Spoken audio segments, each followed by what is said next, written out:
Have you ever started a complex project with a crystal clear goal in mind, only to find yourself just completely and hopelessly lost in the minutia halfway through? Oh, all the time. Yeah. Right. I mean, you start out on a Saturday morning thinking, I am going to completely reorganize my garage today. It's going to be pristine. A very noble goal. Exactly. And then 3 hours later, you're sitting cross-legged on the concrete floor, right? Just meticulously flipping through a high school yearbook you found in some dusty box. Yeah, totally sidetracked. Entirely forgetting that you were actually supposed to be putting up, like, heavy-duty shelves. You completely lost the plot. The original mission just evaporated. It's just gone. Well, welcome to the exact problem facing modern artificial intelligence. It really is a remarkably human failing, losing the forest for the trees. And yet it's exactly the defining bottleneck we're seeing happen right now with some of the most advanced billions of parameters computational systems we have ever built. Which is just wild to think about. But that is exactly what we are digging into today. So welcome to today's deep dive. We are looking at a really fascinating breakdown from an IBM technology video. Yeah, it's a great source. It really is. And it focuses on this massive fundamental shift happening in how artificial intelligence is actually architected. Specifically, we're looking at the migration towards something called hierarchical AI agents. Right, which is a huge paradigm shift. Totally. So our mission today is to figure out why a single all-powerful AI it isn't cutting it anymore. We're going to explore how AI developers are literally starting to mimic human corporate structures to get complex things done. Yeah, building digital org charts, essentially. Exactly. Yeah. And perhaps most entertainingly, we're going to look at what happens when these digital employees inevitably start playing the telephone game. Which they absolutely do. But to really grasp why this shift is happening, we have to establish what an AI agent actually is, in the current dominant paradigm. Okay, yeah. Lay the groundwork for us. So for the past couple of years, the standard approach has been monolithic. I mean, an agent takes a request from a user, a prompt, right? And then it works autonomously to achieve that goal. So it's not just like a chatbot answering a question. Exactly. No, it's not just generating text. It's writing code. It's browsing the web, calling APIs. You give it a mission and it goes off into the digital wilderness to do the actual work. Right. But as the source material really highlights, long horizon tasks are fundamentally breaking these single agents. And by long horizon, I mean tasks that require dozens of steps, prolonged focus and extended reasoning over time. Okay, let's unpack this. Because I think a lot of people, myself included, honestly, we just assume that if an AI model is smart enough, right? If it has enough parameters and a big enough context window, it can just do anything you ask it to do. Yeah, that's the common assumption. No matter how long or complicated the request is, Yeah. we just assume it has, like, infinite focus. Right, which unfortunately just isn't true. No. But the IBM breakdown forces us to look at what actually happens under the hood when one single AI tries to be the strategic planner, the hands-on implementer, and the quality assurance tester all at exactly the same time. It's just too many hats for one model to wear. Exactly. And the source points out that in a single-agent architecture, you inevitably hit these three very specific, very predictable failure modes. The first one is this concept called context dilution. Yeah, context dilution is basically the technical term for that garage cleaning problem you mentioned earlier. The yearbook trap. Exactly. As a computational task grows in complexity, the signal of the original goal, it just gets lost in the noise of all the intermediate steps the AI has to take to get there. Okay, think about it like this, for everyone listening. Imagine you are going to the hardware store because you want to build a deck in your backyard. Yeah, okay. That's your core goal. Build a deck. Yeah. So you walk through the automatic doors. You just need to get to the lumber aisle, right? Right. But on the way to the lumber, you pass the paint section. And you stop. And you start looking at stain colors. You're thinking, oh, maybe a nice dark mahogany. You're already getting distracted. Exactly. Then you wander over to the power tools because, well, you might need a new drill to sink the screws. Then you see the riding lawnmowers on display. And before you know it, you are loading a brand new lawnmower into your truck.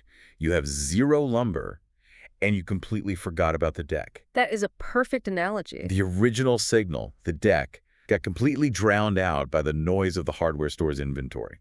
And, the translation of that human experience into computer science is really striking because when a single AI agent is working on a long horizon task, it has to maintain a massive active context. So that's working memory. Exactly. This context window is essentially its short-term memory. It has to hold your original prompt, the build-a-deck instruction, but then it also has to hold the descriptions of all the tools it can use. Right. It has to hold the raw data it just retrieved from a web search. It has to hold the code it wrote 5 minutes ago, the error message that code generated, and the revised code it is currently trying to write. So its brain is just absolutely overflowing with paint swatches and power tools. Computationally, yes. Because in a large language model, attention is a zero-sum game. Wait, what does that mean? Zero-sum game. Well, these models use what are called attention mechanisms to decide which words or tokens are most important to focus on when generating the next word. Okay. So when the context window becomes flooded with thousands of tokens of intermediate reasoning, like the internal monologue of the AI just trying to figure out how to use a specific tool, the mathematical weights assigned to the original directive begin to shrink. Oh, wow. So the math actually deprioritizes the main goal. Exactly. The system literally loses its anchor. The attention spreads so thin across the massive context that the initial goal just fades into statistical irrelevance. It just forgets what it went to the store for because it spent way too much computing power staring at the lawnmower. Yeah. Yes. Which is fascinating because, the tech industry's solution lately has just been give the AI a bigger context window, let it read 1,000,000 tokens at once. But you're saying that doesn't actually solve the problem. No, not at all. A larger context window just means you can fit a bigger hardware store inside the AI's memory. Oh, man. It doesn't mean the AI gets better at ignoring the paint section. In fact, it often just gives the attention mechanism more irrelevant data to get distracted by. That makes so much sense. And that leads directly into the second major failure mode of the do-it-all single agent that's outlined in our sources, and that is tool saturation. Right, tool saturation. This is a critical vulnerability that it really exposes a major flaw in how we intuitively think about machine capabilities. How so? Well, the current trend is to give an AI agent access to an ever-expanding arsenal of tools. Web browsers, calculators, SQL database connectors, Python code executors, email clients. Basically everything. Yeah. The assumption is that a more heavily armed agent is automatically a more capable agent. Right, because we think of it like a Swiss Army knife. Like if I have a pocket knife with a screwdriver, a corkscrew, and a pair of scissors, I am ready for anything. I'm capable. Right. But the IBM breakdown points out that giving an AI too many tools actually creates paralysis. It does. It increases the chance of the AI calling the wrong tool entirely or, trying to jam the wrong kind of data into the right tool.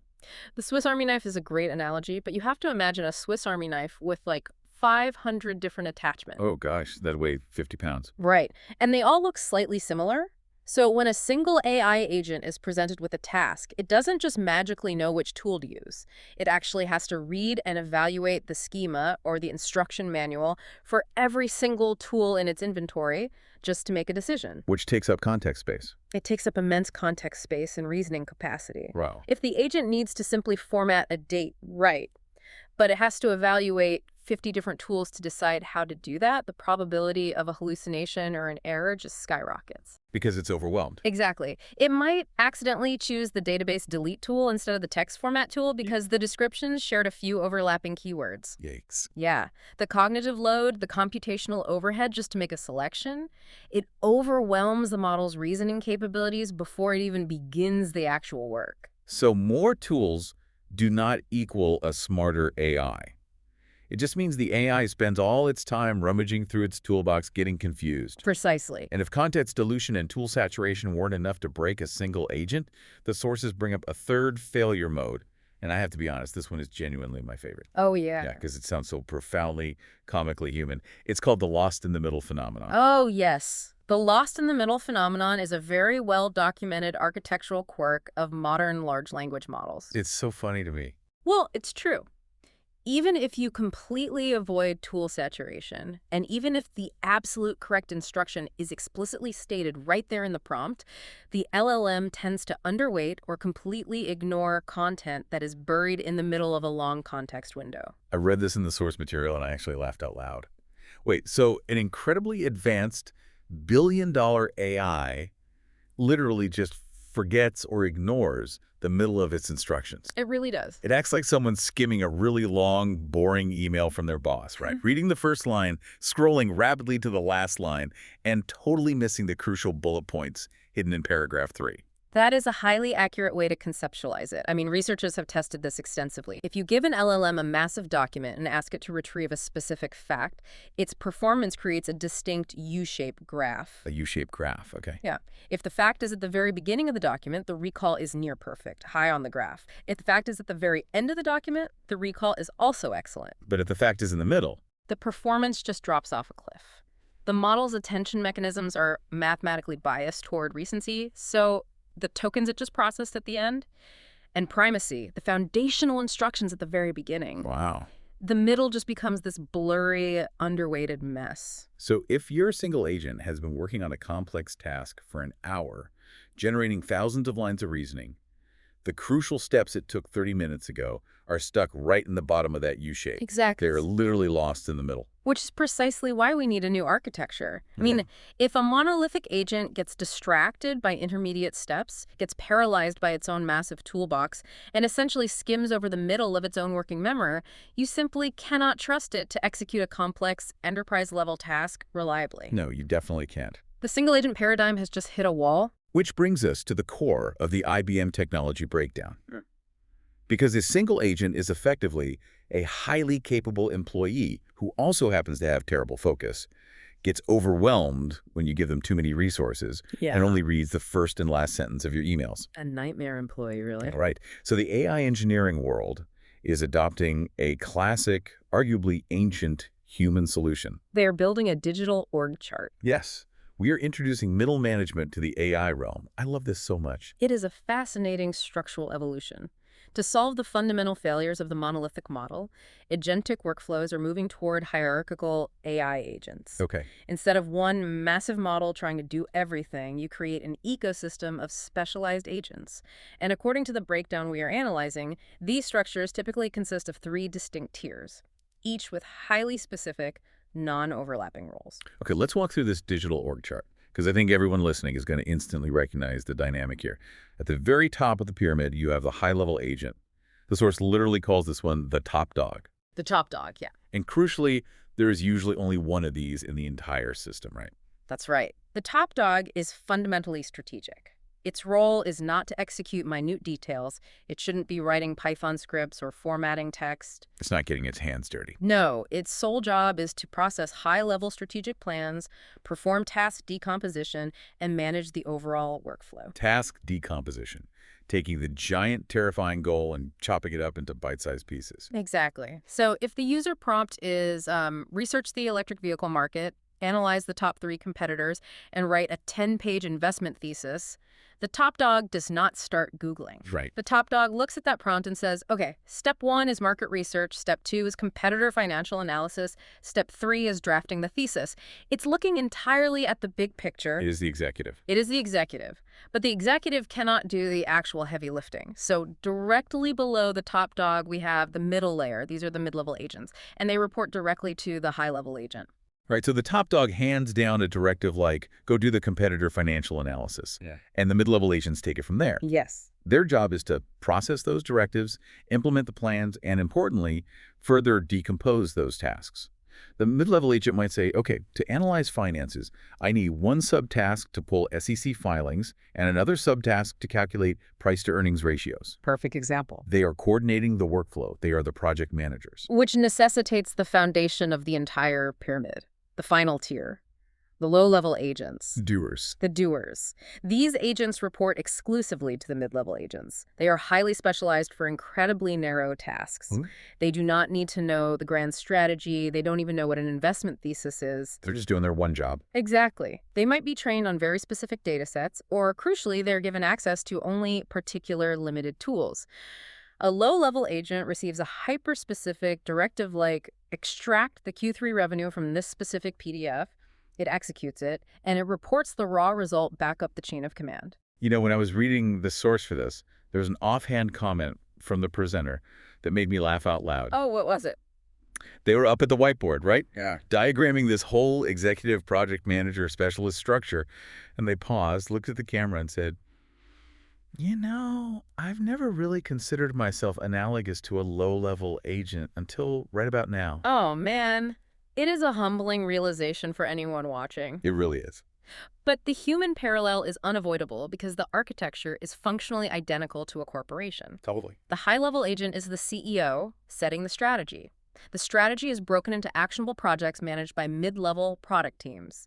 And the actual tangible work, the coding, the data entry, the document drafting, is performed by specialized individual contributors. I want you, the listener, to just take a second and picture your own workplace right now. Think about your org chart.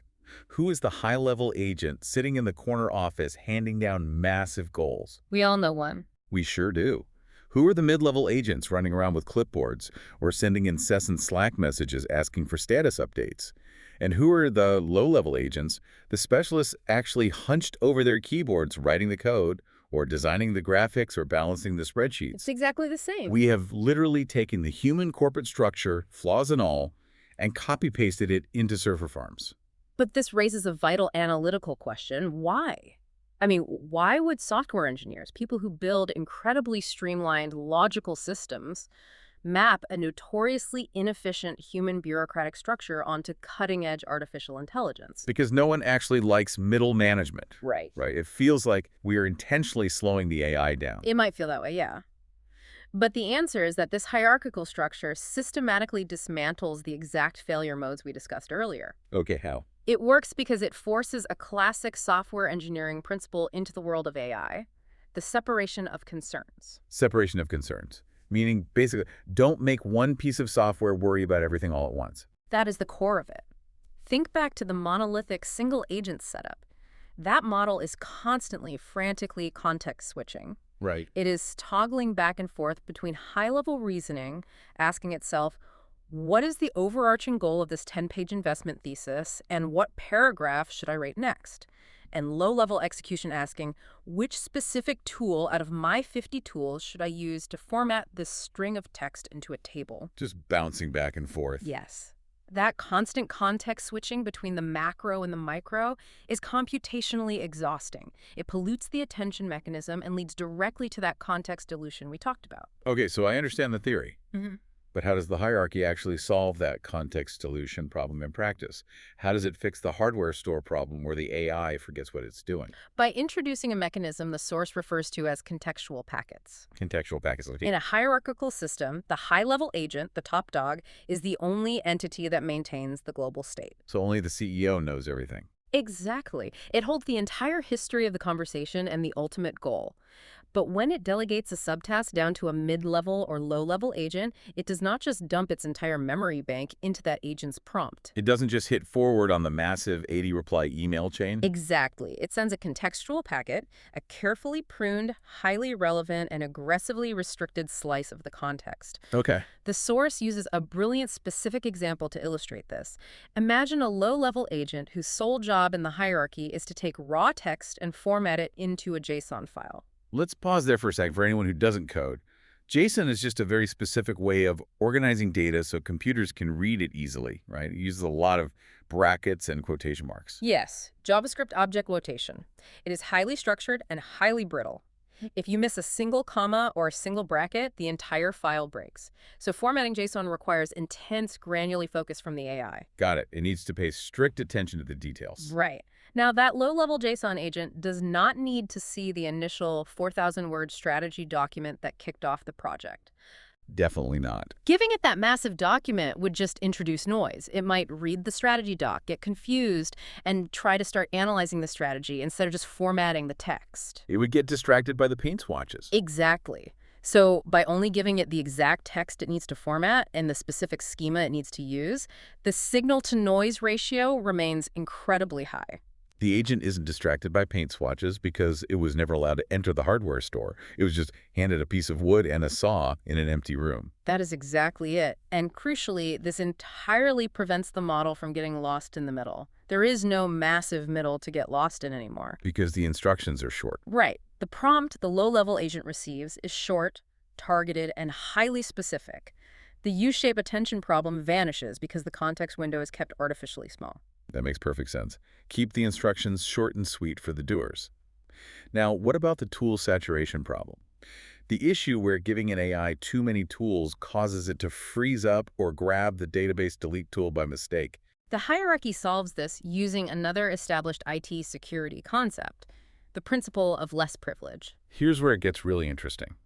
Because we are, again, taking a human IT concept, usually used to keep employees from accidentally deleting company files, and applying it to AI behavior management. Yes. The principle of less privilege simply dictates that you only give an entity access to the exact tools and data it needs to do its job and absolutely nothing more. Makes sense. Through tool specialization, we apply this strictly to the low-level agents. They do not get the Swiss Army knife. They get a single scalpel. The source gives a great DevOps example for this. Let's say you have an AI system writing and deploying code, right? Okay. You have a security agent down at the bottom tier. Its entire job is to read new code and check for vulnerabilities. That security agent gets access to the vulnerability scanner tool, period. It does not get access to the CI/CD pipeline tool. And for context, a CI/CD pipeline, continuous integration, and continuous deployment is the mechanism that actually pushes code out live to users. It is a high-stakes tool. Right. You do not want a rogue AI accidentally pushing broken code to your live website because it got confused by its own toolbox. So the deployment tool is strictly reserved for the specialized DevOps agent. The security agent can't even touch it. What is mathematically fascinating here is the massive reduction of cognitive load on the agent. By limiting each low-level agent to just a handful of tools, or perhaps even a single tool, the agent never has to expend compute power guessing. It just knows what to do. Right. It doesn't have to evaluate a massive array of API endpoints or read 50 different instruction manuals. It selects from a narrow, purpose-built toolbox. Tool saturation becomes computationally impossible because the saturation point is physically never reached within that agent's environment. Okay, so we've solved context dilution by pruning the instructions into small packets, and we've solved tool saturation by locking up the toolbox and restricting access. But there's another massive advantage to this digital org chart, and it steps away from computer science and comes down to cold, hard cash. Yeah. It's about model flexibility and inference costs. This is a critical point that engineers realize the second they try to put these systems into production. Economics dictate architecture. Always. In a single agent architecture, because that one agent has to handle incredibly complex strategic planning alongside mundane, repetitive tasks, you are forced to use the most expensive, highly capable frontier model for every single action. You literally have to hire a brilliant, high-priced CEO, paying them a massive CEO salary to do absolutely everything. Everything. And using a massive billion-parameter frontier model to do something computationally simple like checking if a file exists on a server or alphabetizing a list of names is a catastrophic waste of compute power, time, and API costs. You are incurring incredibly high inference costs for extremely low-value tasks. But in a hierarchy, you get to play matchmaker. You get to match the specific AI model to the specific task. Exactly. You place the heavyweight, highly capable frontier model like a GPT-4 or a Claude Opus at the very top of the hierarchy. The top dog desperately needs that immense reasoning power for complex planning and task decomposition. But the lower-level agents, the ones running modular, self-contained, simple tasks like extracting a date from a receipt, they do not need a frontier model. They really don't. They can be powered by much lighter weight, open-source, dramatically cheaper, and faster models. You don't need the CEO to format the JSON file. You hire an intern. From an economic and latency standpoint, it is a complete game changer. The system runs faster, and it costs a fraction of the price to operate. But, the structural advantages of the hierarchy don't stop at cost. The source material highlights 3 more critical benefits: modularity, parallelism, and recursive feedback. Let's really dig into those, because I think they define why this is the future of the industry. Let's start with modularity. What does that actually mean in the context of AI? Because each agent is separated into its own functional silo within the org chart, the entire system becomes highly modular. If you have a single monolithic agent and you want to update how it searches the web, you have to retrain or adjust the entire system, risking breaking something else. It's a house of cards. Right. But in a hierarchy, you can isolate components. You can test a specific low-level web search agent, update its underlying model to a newer version, or completely swap out its search tool without having to touch or retest the top dog or any of the other doers. So if the intern doing the JSON formatting quits or finds a better way to do it, you just replace him. The CEO doesn't even notice, and the company keeps running seamlessly. Exactly. It makes the system robust. Okay, what about parallelism? Parallelism simply means multiple agents can work on different parts of a larger problem simultaneously, while the monolithic agent is bound by sequential processing, meaning it has to finish task A before it can even think about starting task B. Hierarchical system behaves differently. It can multitask. Yes, a mid-level project manager agent can take a plan, decompose it into 3 separate subtasks, and delegate those tasks to 3 different low-level agents at the exact same time. They are making asynchronous API calls. Exactly. The 3 agents work in parallel, and the mid-level agent just waits for the 3 responses to come back. It drastically reduces the overall time to completion for complex projects. Which brings us to recursive feedback. This is the concept that really stood out to me as the secret sauce of the whole system. When a low-level agent finishes its specific task, it doesn't just throw the final product over the wall to the human user. It actually reports back up the chain. Right. It hands its work to the mid-level or high-level agent that assigned it the task in the first place. And that supervisor agent acts as a mandatory quality gate. The supervisor looks at the output. If the result appears to be an error, say the low-level agent was supposed to return an integer, but it returned a block of text, or if the work doesn't meet the strict requirements of the contextual packet, the supervisor doesn't just accept it. It pushes back. It monitors that output, identifies the error, and triggers a retry. It sends a message back down saying, hey, you gave me text, I need a number, try again. Or, if the approach keeps failing, the supervisor can pivot the strategy entirely. So I have to ask, haven't we basically just invented a digital micromanager? We absolutely have. That's hilarious. But what the source makes clear is that in this specific computational context, digital micromanagement is a necessary feature, not a bug. Think about a single agent system. If that agent makes a subtle logic mistake on step 2 of a 10-step reasoning process, it rarely catches its own error. It just keeps going. It usually just blindly continues forward, compounding that initial hallucination through steps 3, 4, and 5, until the final output it gives the user is complete garbage. It builds a house on a crooked foundation. But with recursive feedback in a hierarchy, the mid-level manager catches the crooked foundation at step 2. It halts the process, forces the low-level agent to fix the output, and ensures the absolute integrity of the data before allowing the system to move on to step 3. It creates a self-healing workflow. I mean, when you lay it all out like that, it sounds completely perfect. Yeah. We've built this incredibly efficient, modular, highly supervised digital corporation. It's economically cheaper, it operates faster through parallelism, and it doesn't get distracted in the hardware store. What could possibly go wrong? Well, just like human corporations, the moment you add layers of management and rigid bureaucracy, you introduce entirely new, deeply systemic ways for things to go disastrously wrong. So let's dive into the pitfalls and pratfalls of the hierarchical AI agent. The source material is very clear. This is not a magic bullet. You trade one set of problems for another.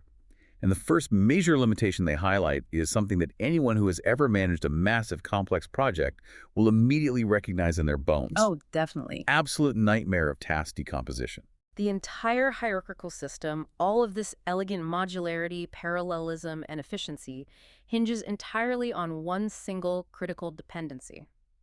The high-level agent's ability to take a complex user goal, break it down into the correct logical subtasks, and sequence them perfectly.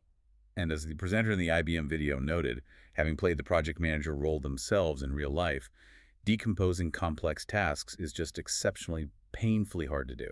It requires an immense amount of foresight and abstract reasoning. If the top dog decomposes the task poorly, if it misses a crucial intermediate step, or if it sequences the dependencies in the wrong order, every single agent downstream is going to inherit that foundational mistake. It's the ultimate garbage in, garbage out scenario, except now, instead of one agent spinning its wheels, that garbage is actively flowing down through 3 distinct layers of highly efficient agents who are all aggressively working to execute a flawed plan. And this is where we run headfirst into the hard limitations of current neural network architecture.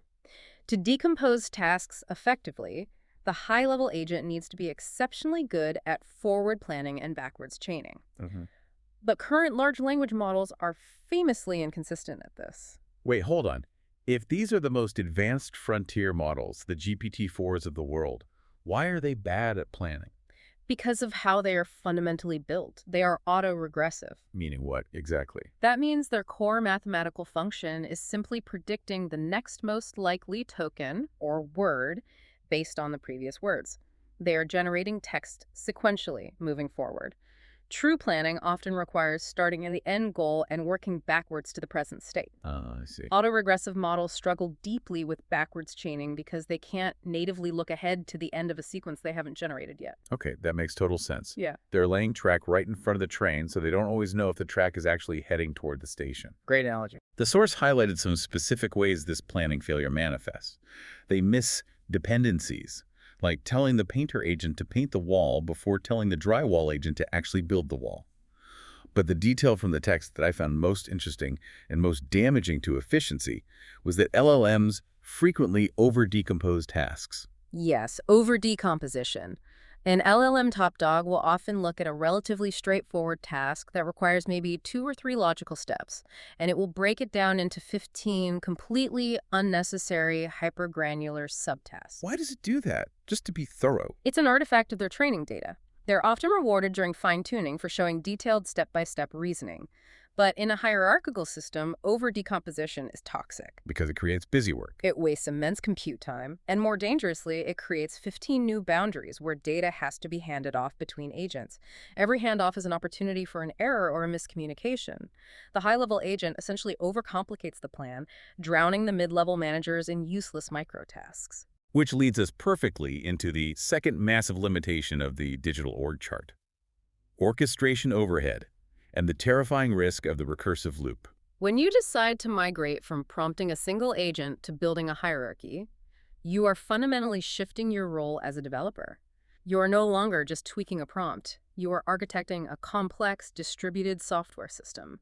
This requires significant orchestration overhead. You can't just say, write me an app anymore. You have to actually design the state management. You have to define the exact programmatic handoff logic between the top dog and the PMs and the PMs and the doers. You have to build the retry loops we talked about for when the supervisor catches an error. And the danger here lies in the fragility of that writing logic. If the code governing how these agents communicate and evaluate each other is even slightly brittle, the entire system can collapse into an endless recursive loop. Okay, picture this. It is the AI equivalent of an endless, maddening corporate email chain. You know exactly the ones I'm talking about. We all do. Middle manager A finds a bug, so they forward the ticket to middle manager B. Middle manager B looks at it, says, not my department, this is an infrastructure issue, and forwards it back to middle manager A. Middle manager A disagrees and sends it back.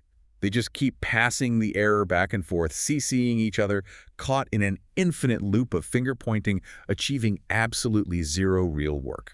That is precisely what happens computationally. If the supervisor agent is prompted to be too strict and the low-level agent lacks the capability to meet that strict requirement, they get stuck. They just argue. The supervisor rejects the work and says retry. The low-level agent tries again, gets the same result, and submits it.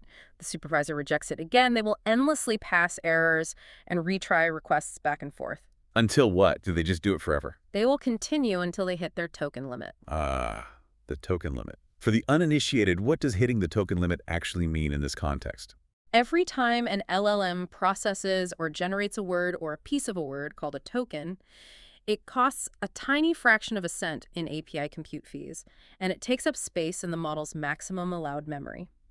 Orchestration frameworks usually have hard-coded limits on how many tokens a system can consume to prevent a runaway process from racking up a massive server bill. So hitting the token limit is essentially the AI equivalent of running out of corporate budget for a project, or just completely running out of patience.